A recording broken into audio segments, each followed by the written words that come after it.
Heroes are everywhere today. They come in the form of the superhero fantasy, the warrior or epic hero, the classic hero, the every-person hero, the tragic hero, and the anti-hero. Where are they? What we will be looking at in this episode is how these heroes are represented in media today, and what that means for us as readers, viewers, and responders. Hi, I'm Sir Pepi, and welcome to Room A7.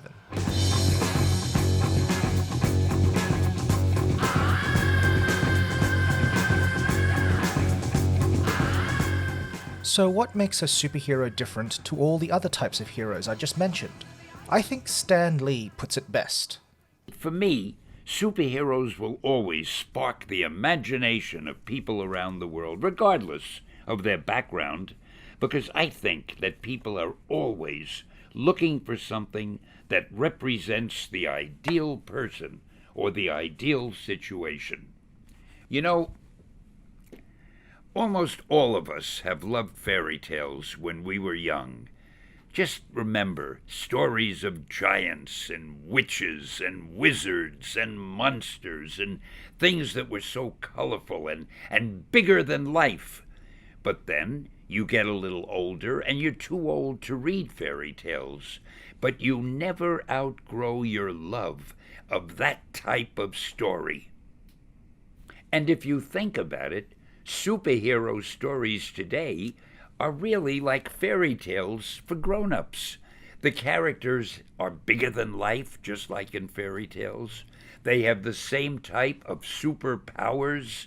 Some can fly, some are extra strong, some can be invisible. It gives the viewer and the reader a chance to relive the excitement he or she had when they were young.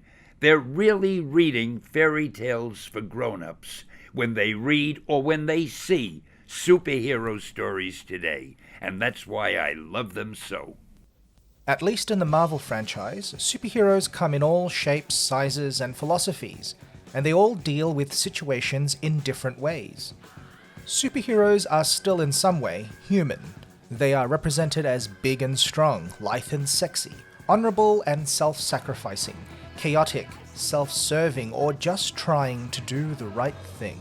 Each of these characters have distinct looks and designs. Audiences can often tell what kinds of powers these superheroes have just by what they look like, the clothing they wear, or how they act. Captain America's design suggests that he can absorb attacks. He allows enemies to hit him, knowing he can withstand pain with his own strength. I can do this all day. Yeah, I know. His clothing began as a royal blue to represent American exceptionalism, but when he chooses to fight his own friends, his uniform gets darker. By the end of the series, he loses his shield and loses his star. He has become unworthy to carry the shield. That shield doesn't belong to you. You don't deserve it. Only to redeem himself later. Get this man a shield. On the other hand, Black Widow is a highly trained assassin and uses her training and agility to dodge attacks. Her clothing is often dark, suggesting a dark past, and her actions fade between philosophies. You're not gonna stop. You know I can't. I'm gonna regret this. Go. I said I'd help you find him, not catch him. There's a difference. Her red hair and tight-fitting clothes suggest she is either a sultry character or someone with a fiery attitude, depending on how you read her design. Rule number 1, never take your eye off your opponent. Oh my god! The next most common hero is the classic hero. This hero comes from humble beginnings. We are told that this person has the potential to become great. They have something that separates them from the rest, making them a hero. They are just like you and me, but they have a gift to help them overcome something in the story. Harry Potter is a regular kid, but lives with a family that despises him. While one of his gifts is his magic, what sets him apart from everyone else was surviving Voldemort's killing curse. Mr. Potter. Our new celebrity. You could say that Captain America is also a classical hero, beginning as a weak man, but his gift was his willingness to sacrifice his own life to save others. It was never his super strength, it was his strength of character. Harry Potter is designed with school robes and glasses. His design makes him look weak, but his strength comes from his friendships and his own personal strength. The everyman, or everywoman hero, like the classic hero, also has humble beginnings, but there is nothing special about them that makes them stand out from everyone else. These characters are meant to be like us, the reader. They represent every man, every woman, everyone. They are thrown into extraordinary circumstances where they must act or they fail. These people are moral and selfless. Characters like Hazel Grace Lancaster from The Fault in Our Stars is designed for most of the film carrying an oxygen tank and has to also carry tragedy that many of us have to face at some point in our lives. Other every-person characters can be seen in superheroes like Peter Parker. While he has the powers of Spider-Man, he is just a regular kid who wants a regular life. He experiences poverty, struggles with his own job and his relationships, and even with his own powers, but must face extraordinary circumstances on his own. The tragic hero is often filled with pity for themselves, and the audience can also pity them as well. We as an audience want to help the hero win, but their circumstances or their own poor choices lead them to fail, and often to their untimely death or the death of their loved ones. Error or fate is the enemy of the tragic hero. Hazel Grace Lancaster, Tony Stark, Romeo and Juliet. These examples of tragic heroes are fated to witness tragedy, fated to die, or fated to pay the price for their choices. In any case, these characters must suffer in some way.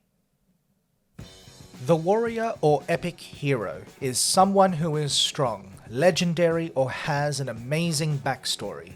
Thor, the Hulk, the Amazons, Wonder Woman, Leonidas, and the 300 Spartans are examples of the epic hero.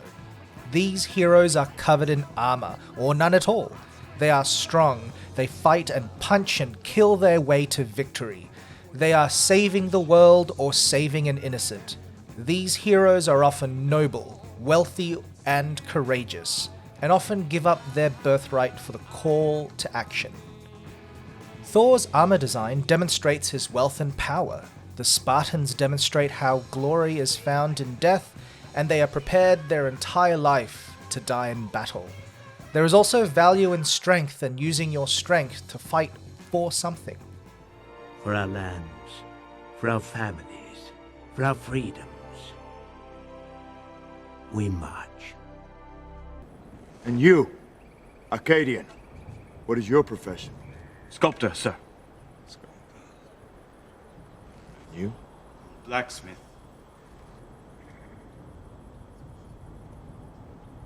Spartans!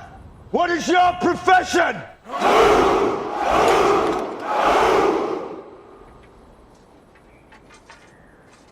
See, old friend, I brought more soldiers than you did.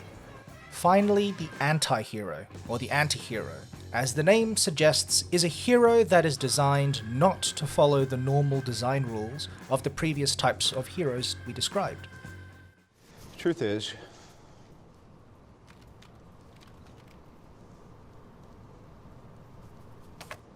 I am Iron Man.